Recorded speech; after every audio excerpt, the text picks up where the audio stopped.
Welcome to Believing the Word with author and pastor Dan Shunk. This program is a ministry of Calvary Chapel Chambersburg in Chambersburg, Pennsylvania. Here's what's coming up in today's message. What a crime, though, that God gave Israel, a present from him. He gave them the tabernacle. He gave them the temple. He gave them right ritual for how to worship God. It's as if God handed them a gift, this precious gift, a personal gift. And they went out and they gave it to their lover. That's how disgusted God is with their abominations and their idolatry. Have you ever wondered to yourself, do I have a calling from the Lord on my life? Well, if you've accepted Christ's gift of salvation, then congratulations, you've been called.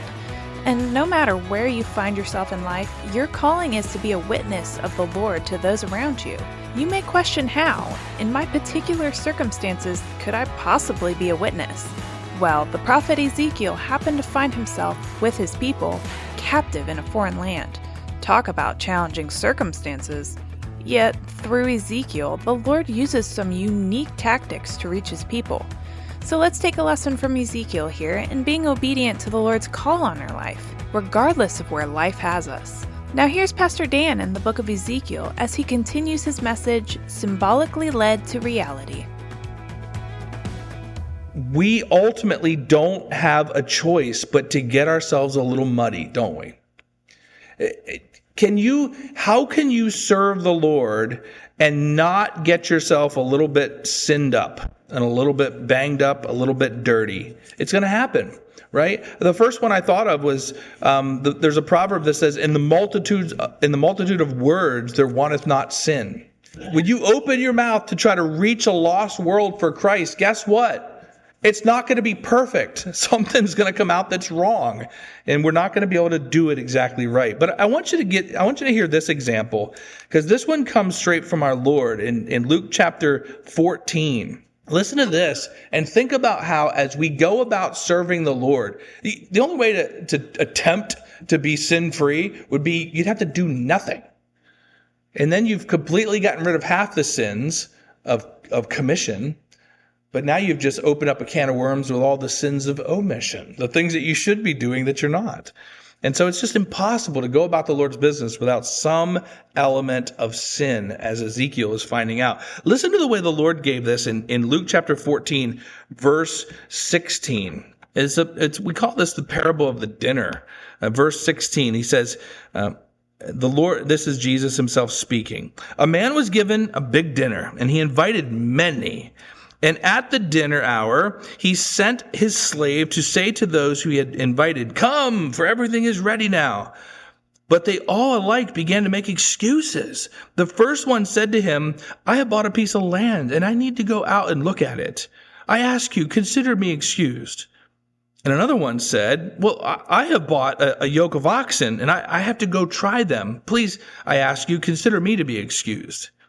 And another one came and said, "Well, I've married a wife, and for that reason I asked to be excused."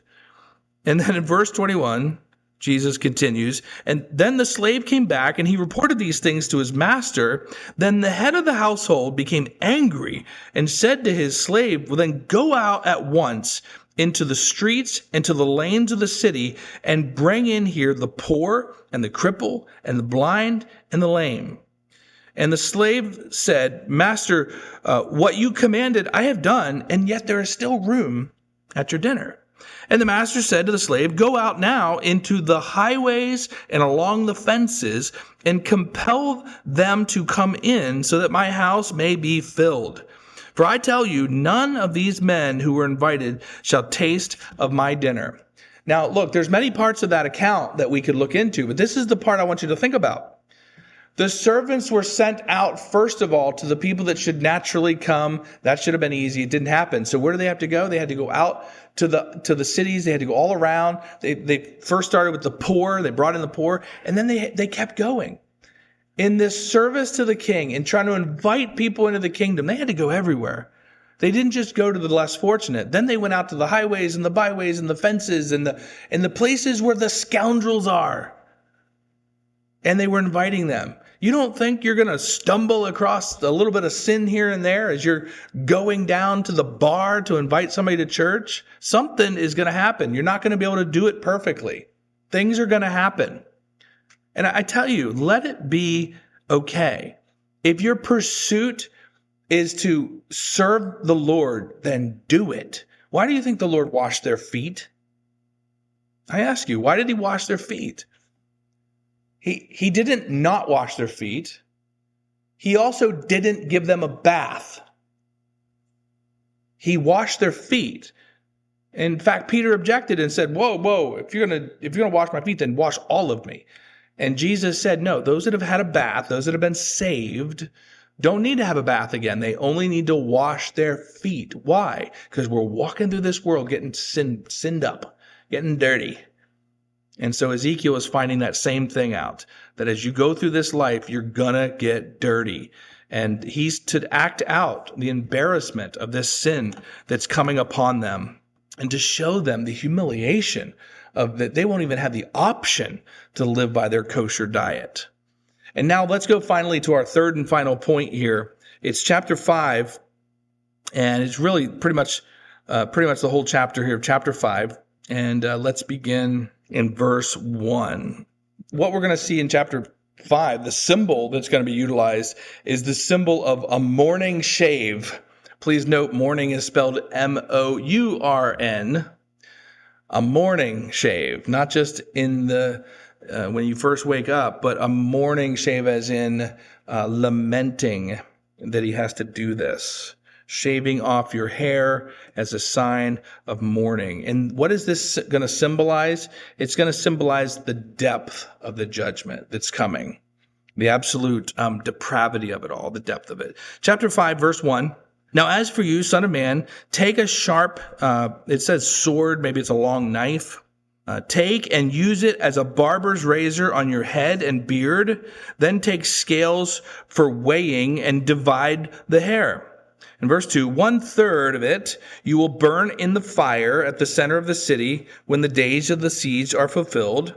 Then you shall take 1/3 and strike it with the sword all around the city, and 1/3 you shall scatter to the wind, and I will unsheathe the sword behind them. And in verse 3, you shall also take a few of them in number from them and bind them in the edge of your robe. Keep them with you in your robe.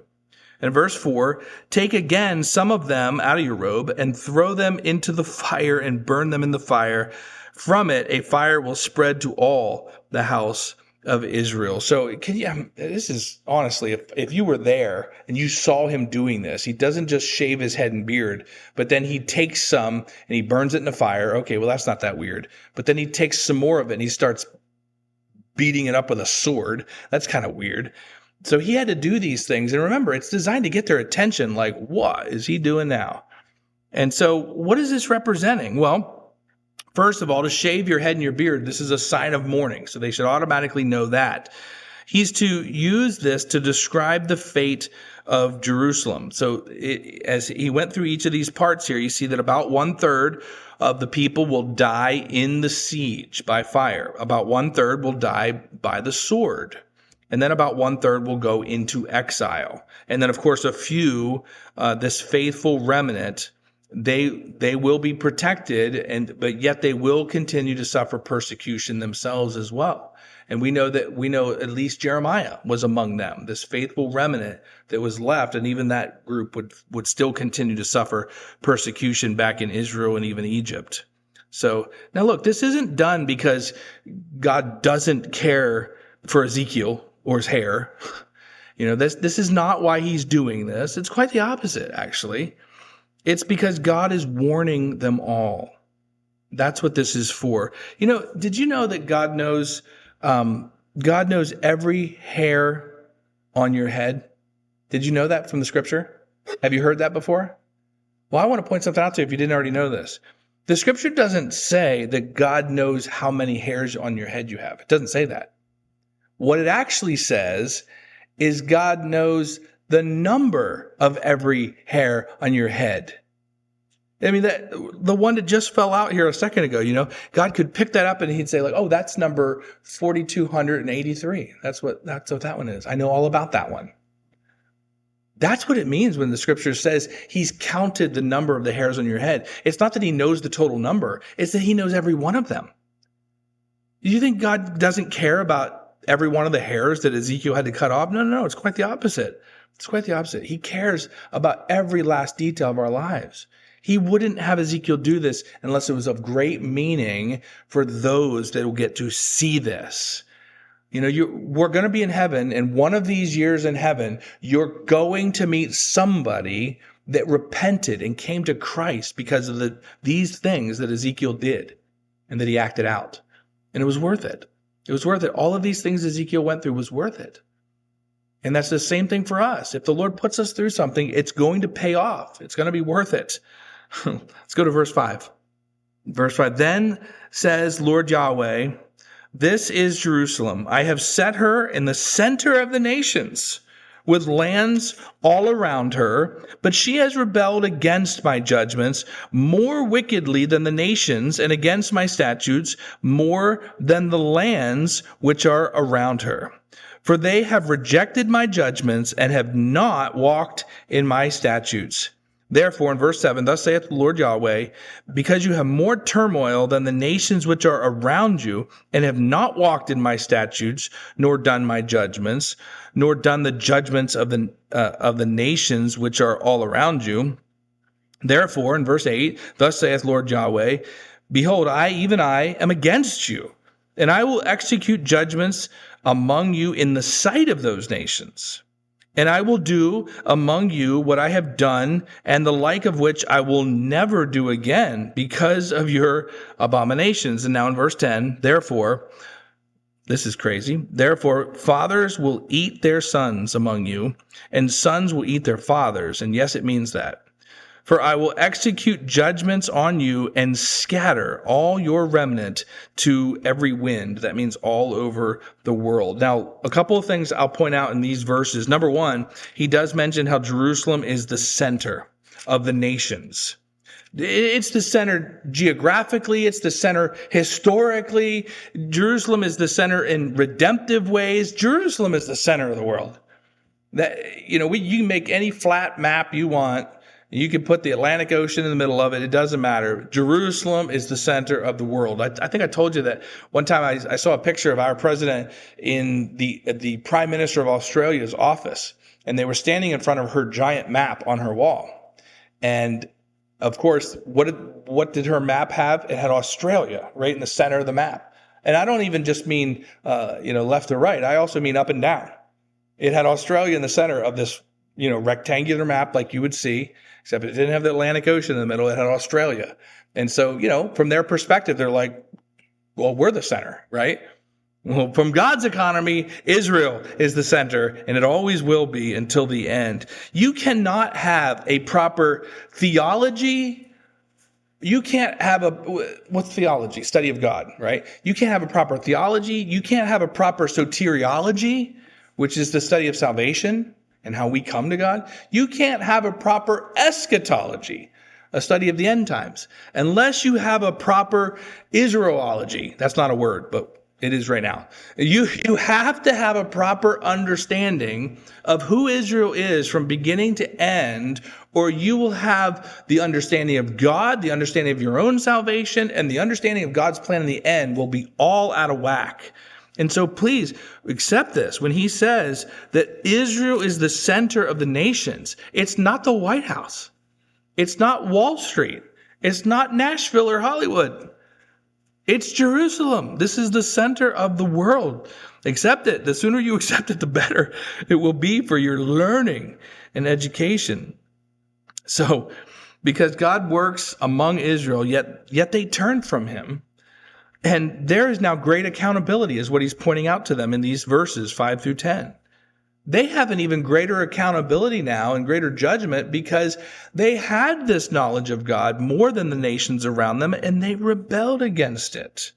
So this siege of Jerusalem would be so severe that they would even have to turn to cannibalism that we read in verse 10. During the siege of the city of Jerusalem, they would even turn to cannibalism. So very sad. Let's go to verse 11. So, as I live, declares Lord Yahweh, surely because you have defiled my sanctuary with all of your detestable idols and with all of your abominations, therefore I will also withdraw, and my eye will have no pity, and I will not spare. By the way, this is a great verse when you need to remember, what does God have to do to judge? All he has to do is withhold his hand of blessing. I'm telling you, we are such a needy people. We need the blessing of God. And just to not have the blessing of God, it leaves us open to all forms of judgment and punishment. And that's exactly the way it's described there in verse 11. That it just says that he will withdraw from them, and his eye will then have no pity. Verse 12, 1/3 of you will die by the plague or be consumed by the famine among you. 1/3 will fall by the sword. 1/3 will be scattered to the winds. And I will unsheathe the sword behind them. And that's exactly what we read. So he spells out exactly what this shaving metaphor was all about. What a crime, though, that God gave Israel, a present from him. He gave them the tabernacle. He gave them the temple. He gave them right ritual for how to worship God. It's as if God handed them a gift, this precious gift, a personal gift. And they went out and they gave it to their lover and cheated on him by using even the very gifts that he gave them between them and their lover. That's how disgusted God is with their abominations and their idolatry. It's spiritual adultery to him. And it's not just that they left God and they joined themselves to a harlot. They took the very precious things that God gave them and then used them with their lover. Wow. I mean, we could be much more graphic on that, but we'll leave it right there. But just think about that for a second. That's why God is so upset here. Verse 13, thus my anger will be spent, and I will cause my wrath against them to be at rest, and I will be appeased. And then they will know that I, Yahweh, have spoken in my zeal when I have spent my wrath upon them. Moreover, I will make you a ruin and a reproach among the nations which are all around you in the sight of all who pass by. So look, punishment is designed to get them to hear and listen to God. I do find this fascinating here in these verses. He's doing this, it says, so that they will know that he is Yahweh.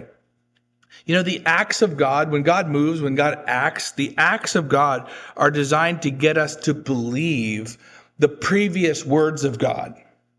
When I bring this to pass, he says, then they will know that I am God. His activity, his punishment, things he brings into their life is to get them to say, oh, those things he said to us before, he was telling us the truth. He meant that. Wow. Right? And look, it goes further than this. So the acts of God are designed to get us to believe the previous words of God, okay? So that we can believe the next words of God. Think about that. God doesn't want us to act because we have to see him move and punish. He wants us to act on his word. That's what it's for. So the next time we're chastised, it's God is saying to us so that they will know that I am God. I did this activity so that they will know that I am God. Okay? You should have believed my previous words, and you'd better believe the next words I say without having me have to get involved. So that's the whole point in him acting here, is to get them to believe his words. Because again, we are a word-based religion. But notice there is a decisive end to their punishment that he lays out there in verse 13 and 14. And now let's wrap this up here in verse 15. Verse 15, so it will be a reproach, a reviling, a chastisement, and a desecration to the nations who are all around you when I execute judgments against you in anger and in wrath and in wrathful reproofs. I, Yahweh, have spoken. When I send against them the deadly arrows of famine, which were for the destruction of those whom I will send to destroy you, then I will also intensify the famine upon you and break the staff of bread, meaning, bring them into great poverty again. Verse 17, moreover, I will send on you famine and wild beasts, and they will bereave you of children. Plague and bloodshed also will pass through you, and I will bring the sword upon you. I, Yahweh, have spoken. So there's your happy thought for tonight, right? Sometimes we end with these real positive things to walk away with, and sometimes you're left with judgment. So thus the judgment of God will be intense. It'll be severe, but it also notes here it'll be complete. So these things are designed to instruct not just Israel, but all that see these things happen. When you see the hand of God move, everybody should say, whoa, what does that mean to me? What should I be doing about that? And so look, just as same as in the days of Ezekiel, so it is for us. We should be well aware of the coming judgment that's coming soon to this world, right? We know all about it. We see the length of the judgment that's going to be. What's the length of the judgment that's coming next? Eternal. In fact, Jesus said that he called it everlasting fire. So when you're warning people the judgment to come, we can warn of the length of it. Right? Why would we hold back and not tell them, look, your everlasting existence is on the line. And it is. So we warn of the length, just like Ezekiel did. Number 2, we warn of the embarrassment of the judgment to come. Right? Jesus said that in the judgment to come, there is weeping and gnashing of teeth. That sounds pretty miserable, right? So let's be careful that we share that we tell people this is what's on the line. This is what's on the line. And then finally, we also, just as Ezekiel did, we share the depth of the judgment to come. In fact, Jesus called the judgment to come, he called it outer darkness. That's one of the expressions used. And you know what that should remind us of? What the big heartache that really needs to bring into your mind is the realization that this is the absolute absence of God. He is light, and in him there is no shadow of turning. There's no variance, right? He is absolute light. Light emanates from him. Before the sun was, he was the light, okay? The giant thing we have in the sky now is just the artificial one that he put up there for a while, okay? He's the light of everything. And this is the reality. This is the depth of what judgment is to come. It's called outer darkness.